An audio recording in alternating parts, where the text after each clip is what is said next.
عن أبي هريرة رضي الله عنه قال قال رسول الله صلى الله عليه وسلم إذا اتخذ الفي دولا والأمانة مغنما والزكاة مغرما وتؤلم لغير الدين وأتى الرجل امرأته وأبكى أمه وأدنى صديقه وأقسى أباه وظهرت الأصوات في المساجد وساد القبيلة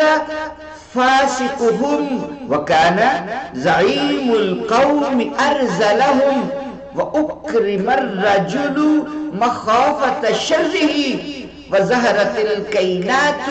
والمعازف وشربت الخمور ولعن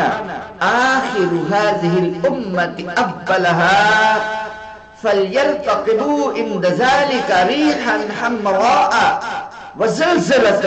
وخسفا ومسخا وقذفا وآيات تتابع كنظام بال قطع سلكه فتتابع رواه الترمذی والطبرانی۔ حضرت ابو ہریرہ رضی اللہ عنہ روایت کرتے ہیں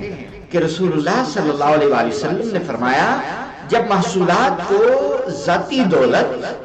امانت کو غنیمت اور زکوٰۃ کو تاوان سمجھا جانے لگے گا، غیر دینی کاموں کے لیے علم حاصل کیا جائے گا، مرد اپنی بیوی کی فرما برداری کرے گا اور اپنی ماں کی نافرمانی، اپنے دوست کو قریب کرے گا اور باپ کو دور کرے گا، مسجدوں میں آوازیں بلند ہونے لگیں گی، قبیلے کا بدکار شخص ان کا سردار بن بیٹھے گا اور ذلیل آدمی قوم کا لیڈر یعنی حکمران بن جائے گا،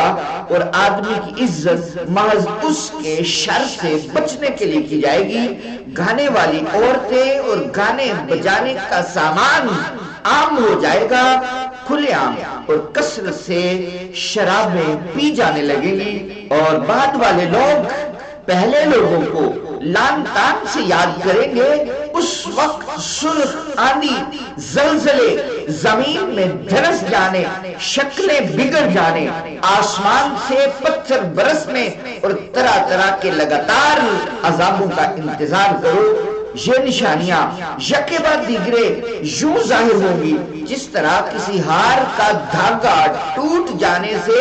گرتے موتیوں کا تانتا بن جاتا ہے۔